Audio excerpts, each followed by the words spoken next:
बिस्मिल्लाहिर्रहमानिर्रहीम, अस्सलाम वालेकुम। सैयद याह्या हुसैनी एक बार फिर आप तमाम देखने वालों की खिदमत में हाजिर है। सबसे पहले आप तमाम लोगों की चाहत, मोहब्बत, खुलूस का बेहद शुक्रिया जो हमारे साथ कनेक्ट है, चैनल को सब्सक्राइब कर रहे हैं और अपनी राय का इजहार कर रहे हैं। जिम्बाब्वे के दौरे पर पाकिस्तान क्रिकेट टीम मौजूद है और इस दौरे के T20 फॉर्मेट में टीम पाकिस्तान को रिजवान, बाबर आजम, नसीम शाह और शाहीन शाह अफरीदी की खिदमत हासिल नहीं है। और Queens Sports Club Harare Bulawayo में पहले T20 मैच में टीम पाकिस्तान ने जिम्बाब्वे को 57 रन से शिकस्त दी थी।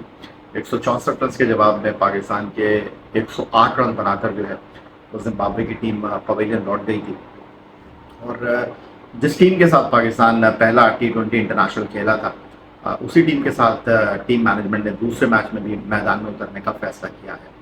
और पाकिस्तान टीम इस मैच में उसी प्लेइंग 11 के साथ मैच में उतरेगी जो कि पहले मैच के लिए मुंतखब की गई थी। तो पाकिस्तान क्रिकेट टीम का ये जो दौरा जिम्बाब्वे है ये भी अपने अख्तामी मरहले में है, क्योंकि आज के मैच के बाद इस दौरे में सिर्फ एक मैच बाकी रह जाएगा और उसके बाद पाकिस्तान को कठिन और मुश्किल दौरे पर जनूबी अफ्रीका के लिए सफ़र करना है। जनूबी अफ्रीका में पाकिस्तान टीम को 3 T20, 3 वनडे और 2 टेस्ट मैचों की सीरीज में शिरकत करना है। और दूसरी तरफ सबकी निगाहें मरकूज हैं ICC चैंपियंस ट्रॉफी 2025 के हवाले से कि ऊँट किस करवट बैठता है। बट होप के अगले चंद दिनों में जो है इस हवाले से फाइनल फैसला आ जाएगा। अगर जिम्बाब्वे के दौरे की हम बात करते हैं तो जिम्बाब्वे के दौरे में पाकिस्तान की टीम वनडे सीरीज़ पहला मैच हारने के बाद अगले 2 मैच जीतकर सीरीज़ में वापस आई। और इस सीरीज़ में पाकिस्तान टीम नए कप्तान के साथ एक्शन में है। सलमान आगा जिनको डेपुटी बनाया गया है मोहम्मद रिजवान का, वो जनाब क़यादत के फ़राइज़ अंजाम दे रहे हैं T20 सीरीज़ में। और पाकिस्तान टीम एक नए फेज़ से गुजर रही है। लेकिन उसके साथ साथ जो इस वक्त गुफ्तगू की जा रही है, बातचीत हो रही है, वो ये है कि 2026 ICC T20 वर्ल्ड कप जो भारत और श्रीलंका में मुनक्किद होना है, उसके लिए दुनिया अपने नए टीम के साथ जो है वो प्लानिंग कर रही है। हमारे पास ये एक बेहतरीन मौका था। लेकिन ऐसा लगता है कि हम नए खिलाड़ियों को तैयार तो कर रहे हैं, उनको मौका तो फराहम कर रहे हैं, लेकिन एक टीम बनाने के हवाले से हम फिलहाल उस प्रोसेस का हिस्सा दिखाई दे नहीं रहे हैं।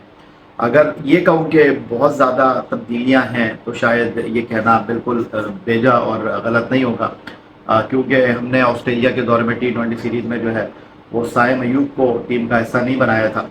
बट यहाँ पर साइम अयूब जो है वो हमको खेलते हुए दिखाई दे रहे हैं। उमैर बिन यूसुफ उनको हम इस सीरीज़ में लेकर आए हैं और पहले T20 में उन्होंने साइम के साथ इनिंग का आगाज़ किया। ऑस्ट्रेलिया के दौरे में हमने देखा कभी रिजवान, कभी बाबर, कभी रिजवान, कभी साहबजादा फरहान। तो ये वो चीज़ें हैं जो कि सवाल उठा रही हैं टीम कॉम्बिनेशन को लेकर। उसके साथ तैयब ताहिर को हमने वनडे सीरीज़ में मौका दिया खेलने का, उनको ज़्यादा बारी नहीं मिल सकी। इरफान खान के साथ भी कुछ ऐसा ही मसला है, उनको लंबी बारी मिल नहीं पा रही है। तैयब ताहिर ने इस पहले T20 मैच में जो एक दिन पहले खेला गया क्वींस स्पोर्ट्स क्लब बुलावायो में, उन्होंने जनाब एक अच्छी इनिंग खेली और प्लेयर ऑफ द मैच का अवार्ड उन्होंने अपने नाम किया। तो खिलाड़ी तो आ गए हैं, लेकिन इन खिलाड़ियों को किस जगह रुकना है, किस जगह बैठना है, किस तरह परफॉर्म करना है, ये चीज़ें अब तक आइडेंटिफाई हो नहीं पा रही हैं। और दूसरी तरफ अगर हम बात करें तो हमारी जो ताकत है, जो क़ुव्वत है, जो बैनुल-अक़वामी क्रिकेट में नाम बनाने वाले प्लेयर हैं, वो आपको बाहर इस वक्त टीम से दिखाई दे रहे हैं, जो कि आगे आने वाली सीरीज़ में टीम का हिस्सा होंगे। ख़ास तौर पर मैं अगर बात करना चाहूँ फ़खर जमान के हवाले से बैटिंग लाइनअप में, उनको आप माइनस नहीं कर सकते वाइट बॉल क्रिकेट में, चाहे वनडे क्रिकेट हो, चाहे T20 क्रिकेट हो, उनके बगैर टीम बनती नहीं है। तो फिलहाल तो वो स्ट्रगल कर रहे हैं अपनी नी इंजरी को लेकर, बट वो वापस आएंगे तो कहाँ होंगे। साइम अयूब को आपने पहले ऑस्ट्रेलिया के दौरे में वनडे क्रिकेट तक महदूद रखा, T20 सीरीज़ में वो जिम्बाब्वे में थे नहीं, बट उनको अब रोक लिया गया। बिल्कुल ठीक है, मैं इस बात से बिल्कुल इख्तिलाफ नहीं करता कि उनको आप वापस पाकिस्तान भेजते, फिर उसके बाद वो जनूबी अफ्रीका में फ़्लाइट लेकर आते, टीम को ज्वाइन करते, ठीक है, सही है। लेकिन यहाँ पर जो बात हो रही है, हमारे क्रिकेट पंडित बात कर रहे हैं, क्रिकेट एक्सपर्ट बात कर रहे हैं, साबिक क्रिकेटर्स बात कर रहे हैं, वो ये बात कर रहे हैं कि यार साहबजादा फरहान को आपको मौका देना चाहिए था। आपने ऑस्ट्रेलिया में उनको खिलाया, मुश्किल सीरीज़ में उनको खिलाया, तो अब उनको जिम्बाब्वे के खिलाफ भी मौका देना चाहिए था। उमर बिन यूसुफ अच्छे प्लेयर हैं, कोई शक नहीं है उसमें, लेकिन आई थिंक कि वो T20 क्रिकेट में जिस अंदाज में पहला मैच खेले हैं, आज फिर खेलते हुए आपको दिखाई देंगे। अब बात बनती हुई दिखाई नहीं देगी। फिर जो एक और बड़ा सवाल है वो ये है कि जनाब आपने ऑस्ट्रेलिया में हसीबुल्ला को खिला दिया, क्वीन स्पोर्ट्स क्लब बुलावायों में पहले वनडे में आपने हसीबुल्ला को खिला दिया। अब जबकि रिजवान नहीं है तो आप सेकंड विकेट कीपर के तौर पर तैयार कर सकते हैं हसीबुल्ला को, लेकिन हसीबुल्ला जो है वो पहले मैच में आपको टीम में ही दिखाई दी थी। अब सवाल ये है कि यार आप तैयारी कर रहे हैं या आप सिर्फ जो है ना वो कहते हैं ना वो ग्लव्स इस्तेमाल करते हैं हम कि हम मुख्ता रहे हैं खिलाड़ियों को, तो ये दिखाई दे रहा है क्योंकि उस्मान मेकशिफ्ट विकेट कीपर हैं, उनसे आपने पहले T20 मैच में विकेट कीपिंग करा ली, अब सेकेंड T20 मैच में भी जो है वो आपको विकेट कीपिंग करते हुए दिखाई देंगे। हालांकि होना ये चाहिए था कि यहाँ पर आप ट्राई करते हसीबुल्ला को आपने पहले वनडे में खिलाया लेकिन वो अपने नंबर पर नहीं खेला। अगर आप लिस्ट में उनकी परफॉर्मेंस देखें तो एक ओपनर की हैसियत से उन्होंने परफॉर्म किया है, लेकिन आपने यहाँ पर एक नई जोड़ी मुतारिफ करा दी। ऑस्ट्रेलिया में आप 3 मैचों में 3 ओपनिंग पेयर को आपने आजमाया, अब आपने जो है एक नया ओपनिंग पेयर मुतारिफ करा दिया, सेकंड मैच में यही ओपनिंग पेयर आपको खेलता हुआ दिखाई देगा। तो जो नजर आ रही है चीजें वो ये है कि भाई नए खिलाड़ियों को आप मौका दे रहे हैं लेकिन टीम कॉम्बिनेशन जो है आप बना नहीं पा रहे। इस दौरे में जो मुझे सबसे अच्छी चीज लगी वो ये थी कि हमें स्पिनर की किल्लत का सामना था और हम स्पिन बॉलिंग में जो है वो खासे मुश्किल सूरत हाल से दो चार थे।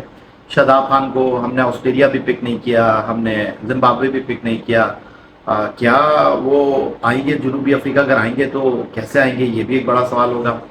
लेकिन जिस तरह सुफियान मुकीम ने बॉलिंग की ऑस्ट्रेलिया में और फिर यहाँ पर उन्होंने पहले T20 में बॉलिंग की, या फैसल अकरम ने वनडे सीरीज में बॉलिंग की, या सलमान आगा जिस तरह बॉल डाल रहे हैं, तो मेरा ख्याल ये है कि अबरार को आपने रखा हुआ है। काफ़ी ब्राइट फ्यूचर है स्पिन बॉलिंग में पाकिस्तान का, और अबरार वाइट बॉल क्रिकेट में वैसे ही शॉर्ट फॉर्म क्रिकेट में जो है एक अच्छा एडिशन है पाकिस्तान क्रिकेट में, और उन्होंने साबित भी किया।